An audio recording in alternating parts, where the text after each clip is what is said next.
முன்னாள் அமைச்சர் செந்தில் பாலாஜியின் மீது தொடரப்பட்ட டாஸ்மாக் முறைகேடு விவகாரத்தில் முன்ஜாமீன் கோரிய வழக்கில் அந்த வழக்கை விசாரிக்க இருந்த நீதிபதி மோகனா விலகி இருப்பதாக சற்று முன் அந்த செய்தி வந்திருக்கிறது. இந்த மனு மீதான விசாரணை இன்று பிற்பகல் 1 மணி அளவில் நடைபெறும் என அறிவிக்கப்பட்ட சூழ்நிலையில் நீதிபதியாக இந்த வழக்கை தாம் விசாரிப்பது சரியில்லை என்பதால் தலைமை நீதிபதி சூரியகாந்த் மற்றும் நீதிபதி ஜாய் மல்யா பக்சி ஆகியோர் விசாரிப்பார்கள் என்று இப்போது அறிவிக்கப்பட்டிருக்கிறது. இதனால் செந்தில் பாலாஜி மீதான டாஸ்மாக் முறைகேடு வழக்கு பதிவு செய்யப்பட்டுள்ள சூழ்நிலையில் அந்த வழக்கில் கைது செய்வதிலிருந்து நமக்கு முன்ஜாமீன் அளிக்க அவர் உச்சநீதிமன்றத்தில் மனு தாக்கல் செய்திருந்தார். அந்த வழக்குகளில் செந்தில் பாலாஜி தொடர்புடைய வழக்குகளில் தாம் ஏற்கனவே வழக்கறிஞராக ஆஜராகி இருப்பதால் தம்மால் இந்த வழக்கில் அவருக்கு முன்ஜாமீன் வழங்கும் வழக்கில் தாம் நீதிபதியாக பணியாற்ற உத்தரவு பிறப்பிக்க தமக்கு சட்ட ரீதியாக மன ரீதியாக இடம் கொடுக்கவில்லை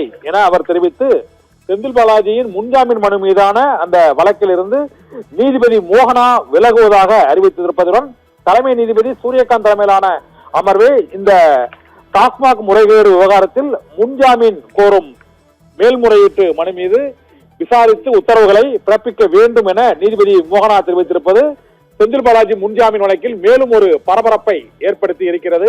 இதனால் டாஸ்மாக் முறைகேடு வழக்கில் செந்தில் பாலாஜி கைது செய்யப்படுவாரா என்ற ஒரு கேள்வி எழுந்த சூழ்நிலையில் இப்போது அவருடைய முன்ஜாமீன் வழக்கை உச்சநீதிமன்றத்தின் தலைமை நீதிபதியே விசாரிக்கக்கூடிய அளவுக்கு அந்த வழக்கு இப்பொழுது மாற்றப்பட்டிருக்கிறது. பிற்பகல் 1 மணிக்கு தலைமை நீதிபதி சூரியகாந்த் டாஸ்மாக் முறைகேடு வழக்கில் செந்தில் பாலாஜிக்கான முன்ஜாமீன் மனு மீது விசாரணை நடத்தி அவருக்கு முன்ஜாமீன் அளிப்பாரா அல்லது முன்ஜாமீன் தள்ளுபடி செய்யப்படுமா என்ற எதிர்பார்ப்பு இப்போது அதிகரித்திருக்கிறது.